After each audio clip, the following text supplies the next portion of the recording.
Here we are, drivers lining up on the grid. Here is our reverse sprint grid. Pole position is to Richard Malden. Alex is in P2. John Cox in P3. Colton in P4. Gene Van as we spoke to, is in P5. Not quite the P4 he suggested. Sam Watley in P6. Spanners in P7. We'll see how he gets on. James Wingfield in P8. Terry Tyler in 9th. Shane in P10. Apologies, he's car number 78. Daniel Cook in P11. Carl Power in 12th. Sam Harper 13th. Luke Power 14th. Mark Greenhow 15th. Alex Smith 16th. Tim Ellis 17th. Apologies, missed the last one there. Stephen Williams in 19th. James Gill 20th. Danny Henney 21st. Laurie Smith 22. Tom Jenkinson in 23rd. Barry Kemp in 24th. But here we go. I don't have enough time to get through the grid because the lights are on, and it is green light.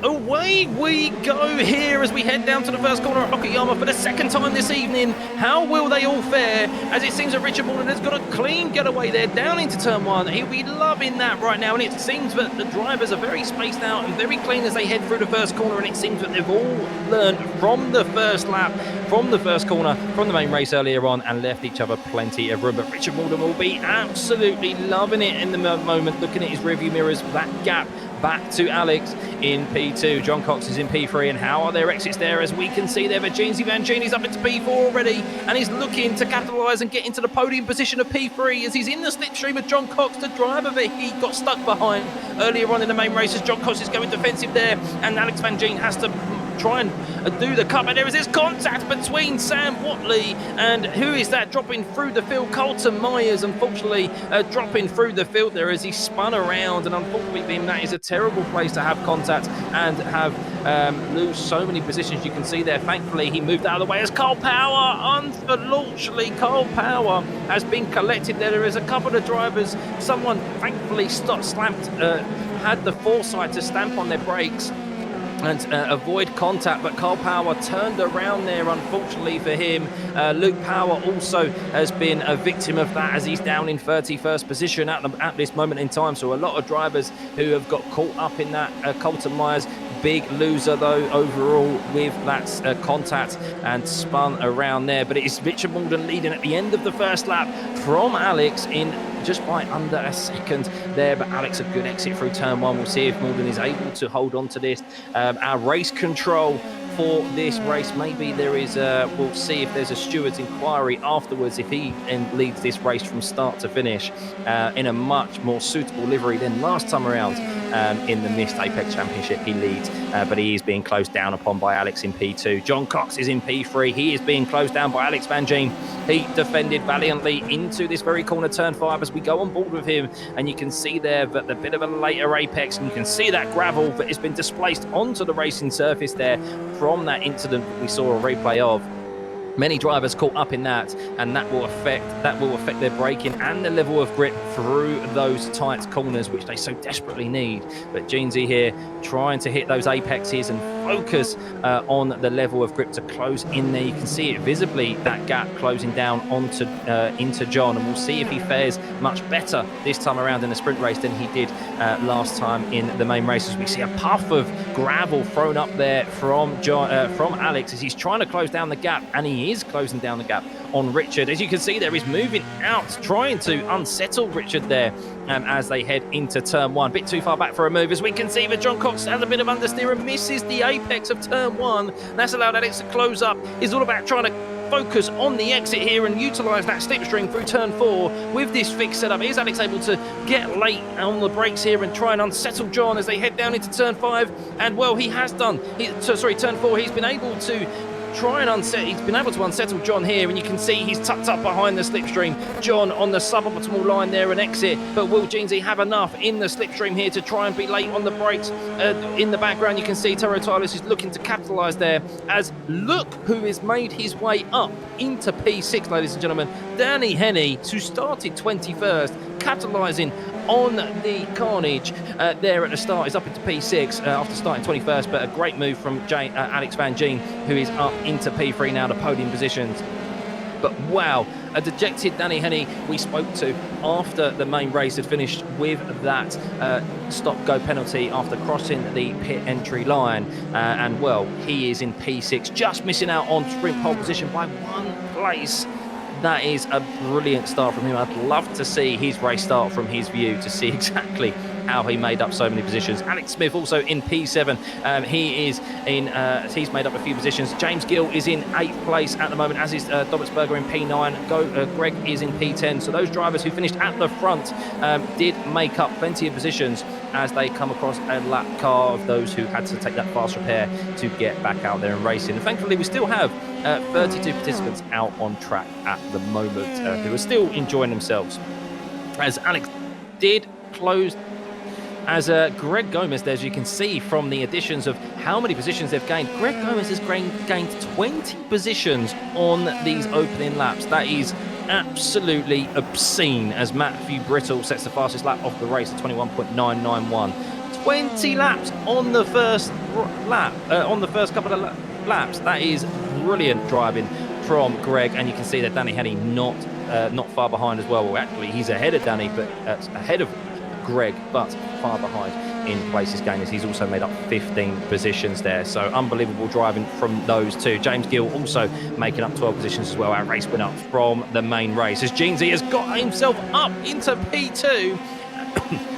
Alex was not Alex Jeansy Van Gene, but Alex Maroof was chasing down Richard Malden, but unfortunately he's become a victim of an overtake by Jeansy Van Gene, who is now looking to overtake Rich Malden, who has held onto the lead of this race for 5 laps, as Danny Henney looking to close down the gap and win this sprint race with 11 laps remaining. He has set the fastest lap of the race. He is in 6th place at the moment and looking on his next target, which is Tero Titus up ahead in P5. But Jeansy Van Gene is looking for the lead of this race. We spoke to him earlier on, just before this race began. He was so happy after his first race performance, after starting near dead last.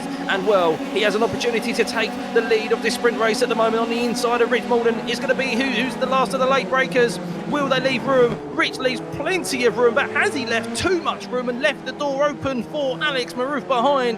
Nearly, he covers it off, but Alex Van Gene will now be looking at clean air, clean track ahead of him, and try and put out as much of a gap as possible with those fast drivers very close behind, making up a lot of positions early on. But Jeansy Van Gene, a great start from him, starting P5, and he's looking to end this night on a high. Rich Malden looking now in his rearview mirrors, no doubt, at the defence of Alex Maroof here behind, Maroof Khani behind. Let's see in that very colourful livery if he can overtake the bright green luminous livery of Rich Malden as he pokes his nose again, letting him know that he's there. And I'm sure Rich doesn't need to be made aware that he is in his rear view mirrors. Rich is probably fully aware, as Jeansy Van Gene is pulling out that gap to nearly a second at the moment. And you can see there Rich is maybe driving in his mirrors. You can see trying to break that slipstream even as they head down into turn 4. A bit wide, bit of understeer from Alex there with dirty air thrown off of Rich's car, as Danny Henney has made a position up into P5 and will be looking at the back of John Cox, no doubt. While Jeansy Van Gene is up in P1 at the moment, he will be looking at the very fast driver of Danny Henney as Alex looks for a move on Rich Malden, and I think he's got a position done and dusted on Rich there. They both, I think he locked up a late send down the inside, an unbelievable overtake, and also awareness by Rich Malden to ensure that they don't make contact. As you can see there, a brilliant move on the brakes. He locked up. Rich saw it coming. Great awareness, great racing by the drivers, great control by Alex. And while he ran a bit wide through the subsequent corner, he has got that second place that he was fighting hard for. As Danny Henney is now up into P4. He made quick work of John Cox there in P5. And well, Danny Henney is now only a couple of seconds behind the lead of Jeansy Van Gene.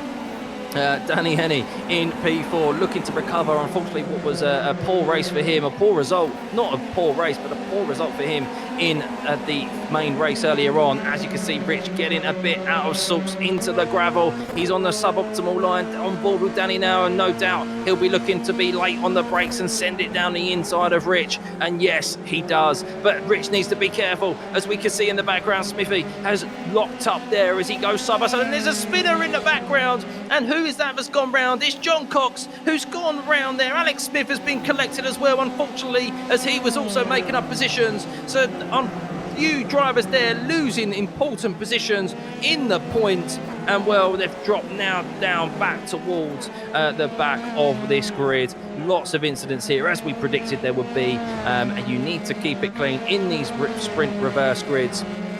And well, it provides us great entertainment though, as Alex Dobsberger is also looking to gain positions here, as we can see him on the back of Tero Tyler, who's in P6. Of course, these drivers, those who are started a bit higher up than normally they would expect, they need to be careful as well and ensure that they don't lose unnecessary time and gain points on those who they will be competing against in this championship. As we're on board with Greg Gomez, who has made up the most positions out of anyone in this race thus far, as he looks to unsettle Alex Dobsberger front in head, let him know where he is. A very fast driver, Greg, and also a long-term staple of the Missed Apex community, especially in iRacing, looking to try and get another couple of positions here with 8 laps remaining halfway through this sprint race. Jeansy Van Gien is leading as there's a move from James Gill on Rich Malden there. He is up into P4. James Gill, our winner of the main race earlier on, is up into P4, and he's looking to add further points to his championship lead in this round 1. What a great evening it's been for James Gill.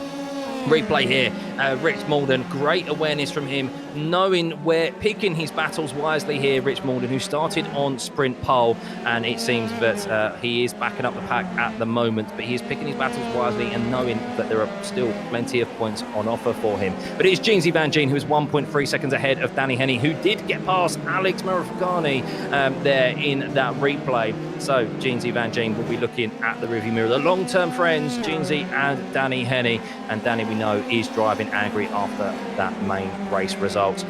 Brilliant driving from him thus far, nearly making up 20 positions at the start of this race. 19 positions up he is at the moment, as Greg is now making a move on Rich Malden. Rich becoming susceptible to the overtakes of those quicker drivers, and knowing where his battles are, as there is an overtake behind him and he has to leave room. And I think that was a bit of an unintentional send, as it was Sam Harper who was making a move on Tim Ellis behind, on Tero Tyler's behind, as they're trading positions in the top 10 here, left, right and centre. Brilliant racing and fair racing from all around here, as Rich Malden had to be wary in his mirror, showcasing that great awareness he has done thus far to avoid that late on the brakes move by Sam. But it seems that Sam is going to get this move done on Rich, nice and comfortable, utilising the slipstream down into turn 5, late on the brakes. And as unfortunately as Richard has become accustomed to this race, he has had to leave plenty of room and let that overtaking car past, as no doubt Tero Tyler will be looking to do the same, with Tim Ellis closely following them as well. But this sprint race has provided great drama here, as Jeansy Van Gien, up in first place, is now just over half a second back from Danny Henning. Alex Marafagani is looking to solidify P3, but it's being closed down by our main race winner, James Gill, in P4. And well, will Jeansy be able to hold on? There's a lot of laps for him to do so, as Danny, you can see on the limit there, touching the gravel with his left rear tyre. He is utilising as much track as he possibly can to try and close this gap down to Jeansy, and you can see the confidence that he has in this F3 car, a car that he has been a part of and driven for many a year now. And well, how hard will Jeansy be able to fight this, or will he just think of the big picture and think about the season ahead of finishing in P2 and solidifying a decent pool of points here?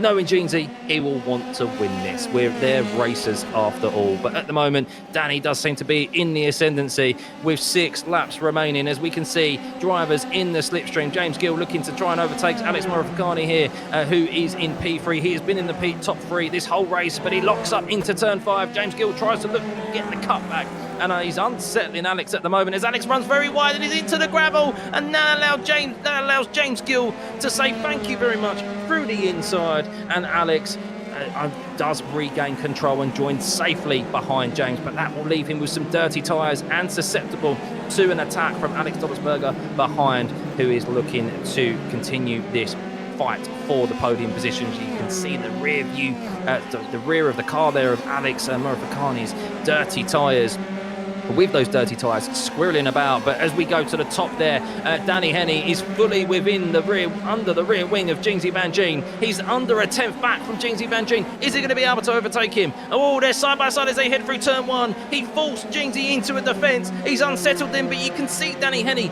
on the outside there, just on the marbles, the dirty line, losing a little bit of rear traction. He safely recovered control of that car and has been able to stay within the rear wing of Jingsy there. You can see just a little bit of understeer that is occurring there from that slight wobble that he had.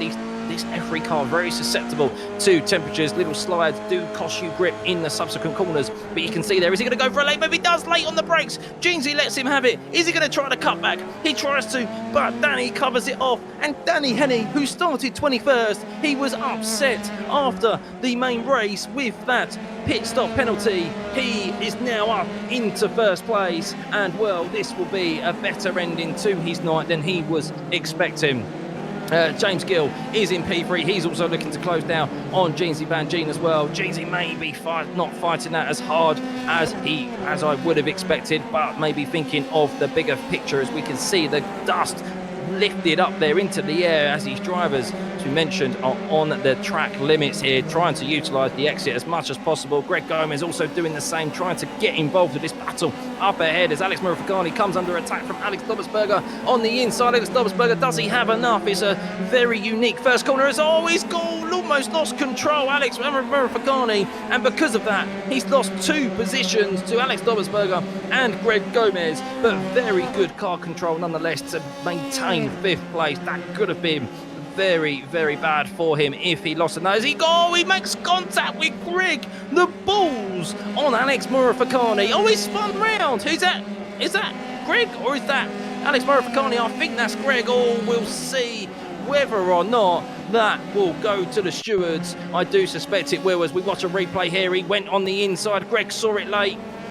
And oh no, Greg, a very, very light contact on the rear of Greg's car has meant that he's lost the rear wing. We've seen that a couple of times this evening. The paper thin rear wing, the lightest of contact has meant that rear wing has fallen off, as James Gill in that furore there, as we was watching the replay, has gained himself P2, and well, he now potentially, with 4 laps remaining, can look at Danny Henny, and could he be a double winner this evening? You do think Danny, though, the way that he's driving in this sprint race, he will see this to the checkered flag, but still a great result for James Gill nonetheless, as Carl Power sends it down the inside. Of course, he lost positions on the first lap after getting caught up in the carnage at that very corner. He just made a brilliant late overtaking move on. Not the start to this Missed Apex Championship Carl will want, but he can take comfort in putting off some good overtakes here and feeling comfortable in this F3 car once again that he is driven so many times in this championship. But yes, going back to the incident between Alex Murafakani and Greg Gomez there, we'll see if that will go to the stewards. No doubt it probably will, as we can see Tim Ellis there making an overtake on Rich Malden down into the turn 4 corner, not even waiting for the long start finish straight there as they head down into the braking zone of turn 5. Rich Malden still in the top 10 here, but being chased down very quickly by Stephen Williams behind and Tero Tylus as well, who is occupying 10th place at the moment. And Stephen Williams, you can see the level of confidence and grip that he has there through those tight left-handers. And will he go for a late move on Rich down into? No, he's very conservative there, but Rich may have over-egged it. As you can see, he misses the apex, and Stephen Williams is just biding his time, you do suspect, trying to utilise the extra grip, but he has to lift out of throttle as Rich parks it on the apex cleverly there as he has track position. But how long will he be able to hold this, as we are fastly approaching the penultimate lap of this race, or the last couple of laps of this race? It's been absolutely brilliant to watch, I must admit. As drivers further down the field, Luke Power is trying to make up some positions as well. Further down, John Lang in P15, Sam Watley also trying to close down Mark, as Mark is having his own battle with Callum Hunter. But we can see Alex Dobbersberger trying to fight Jingsy, who took the lead of this race early on from Rich Malden, who has unfortunately been overtaken by Danny Henny, and James Gill is trying to defend from Alex Dobbersberger. How hard does he defend this? He goes to the inside line. Alex Dobbersberger tries to make the outside line work. but he is not far enough. He has to cover more track surface, and he's trying to unsettle Jeansy here. And well, Jeansy, a wily old fox, sees it coming, and he ends up holding on to position. But can he hold on to position for 2 more racing laps? Danny Henny is our leader, 1.7 seconds, 1.6 seconds back ahead of James Gill, as we see Sam Harper going for a very audacious move, but seems that Alex Moraficanis has fallen for. And I thought that was a bit wishful thinking, but Alex Moraficani seems to have been scared by it, maybe looking in his rearview mirrors very late on. And Sam, who almost lost control of his car in doing so, is now under the rear wing of Alex, and he's dipped a wheel in the gravel. These two are all over the place right now, as Sam is under the rear wing. They're side by side as they head into turn 1. How will they fare? Who will give? Who will yield? And well, we see that Alex locks up once again, unfortunately for him. Valiant effort as he's on the wider line. Sam more so on the racing line, and Sam gets that 5th place as Alex now comes under attack from Tim Ellis, who has quietly been going about his business this first round in the main race and in the sprint race, picking up a decent haul of points for him, no doubt, with Alex, who seems to be maybe struggling with his tyres after those lockups and the numerous battles he's been involved in. But we can see Alex Dobbelsberger trying that move on the outside again from Jeansy, as he's positioning his car very cleverly, similar and akin to George Russell, the driver he is so fond of, like he did with Lando in Imola. But like Lando did in Imola, Alex Dobbelsberger is trying to overtake him and eventually dispatch him with the extra pace that he has. And well, unfortunately, he just ran out of room there. And Alex Dobbelsberger with 1 lap remaining when Danny Henny crosses the start-finish line. We'll see if Alex Dobbelsberger is going to be able to dispatch Jeansy. He'll be so desperately wanting that podium position, and he's fighting his absolute all for it. We're on the final lap. As we mentioned, Danny Henny is leading 2.2 seconds ahead of James Gill. Unbelievable drive from him in this sprint race, avoiding the carnage and gaining 20 positions after starting 21st. But at the moment, it's all about this last position for the podium, as it is the closest battle out on circuit right at this moment. Alex Dobbelsberger less than a tenth behind him. He's under the rear wing. Jeansy Van Gene going defensive there. Alex Dobbelsberger trying to go around the outside as Alex is forcing him to cover more surface on this Okayama circuit, and Jeansy Van Gene no doubt will be looking to cover the inside again, but Alex Dobbelsberger is closer than he's ever been before, and no doubt will have the best opportunity he has had in this battle with Jeansy. How hard will he fight it? Jeansy Van Gene locks up, they both lock up there. Fair and respectful racing, but Alex Dobbelsberger is on the inside, and Jeansy Van Gene tries to hold on to the position, and just like Lando did in Imola, he finds a way, but it's not over yet as Jeansy tries to force himself way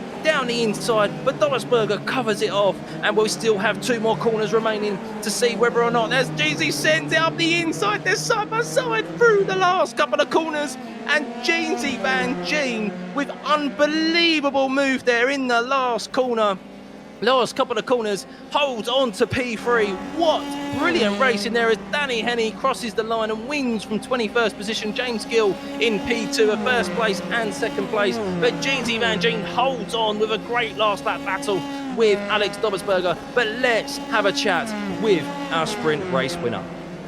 Danny Henny, you were so down and dejected after the main race. But what about that 20 places gained to win the sprint race?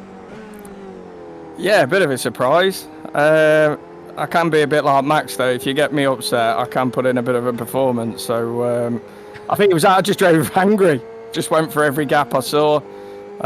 Weren't too aggressive, but yeah, positive. Yeah, lucky. Nice surprise to end the night on after the misery of race 1. Brilliant driving, mate. We are now going to chat to, I think we should chat to the 2 Alexes, to be honest with you. Alex Dobbelsberger there and Alex Van Gene, to see what their thoughts are on that last lap. That was an unbelievable battle there. Alex's Jeansy Dobbelsberger, talk us about that last lap. I'm not happy. Jeansy, we'll start with you. We'll start with the happy one, and then we'll start with Alex Dobbelsberger. Yeah, so I knew Dobby was trying to sort of put me off into the downhill right-hander, and I had to kind of go for it because I knew he'd go for a lunge if I gave him the slightest of opportunities. Yeah, and then when he went around the outside of me into the hairpin, I was like, oh my god! And I'm like, I've got to give him the inside to the left. I nearly went off. He gave me loads of room, expecting me, I think, maybe to spin, and then we went round side by side, and then I managed to duck around the outside and overtook him around the outside, and then held the inside. I don't know if I ran him out of room. I think it was all right, but I tried to give as much room as I possibly could. But that was fun. I really enjoyed that. Yeah, Alex, you looked like, even though you came off second best there at the end, it looked like it was great fun to be involved with. It was really fun. It was a pretty hectic race. I had to avoid a lot of carnage. And up to that point, the podium was up for grabs, but yeah. The lane system didn't fully apply on the last corner there. I'm watching it now. I gave as much as I possibly could. I'm watching it. Personally, I think it was, when you look at it back, it was brilliant racing to watch. And look, you were both fair and respectful throughout your battle. So yeah, thanks for putting on a great show, guys. Right, let's have a look at the results of that sprint race. Danny Henney, as we mentioned, winning the sprint race after starting 21st. James Gill starting 20th after winning the main race there in P2. Good haul of points for him to start off his championship contention. Gene Van Gene holding on to P3 there at the end as we just interviewed him. And Alex Dobertsberger, of course, coming off second best there, but still a great result for him nonetheless in P, starting from P18. Sam Harper in 5th place after starting 13th. We saw that good cutback there. That good overtake there on Alex Murafakani, who finished in P7. Tim Ellis in P6, quietly going about his business here this first opening round and picking up a good haul of points. Jose in P8 there, starting 26th. Callum Hunter in P9, starting 25th. Lots of big movers here, of course, with some hectic first opening laps in this sprint race. Mark Greenhow in P10. Sam Watley started 6th and finished 11th. Luke Power, 14th and finished 12th.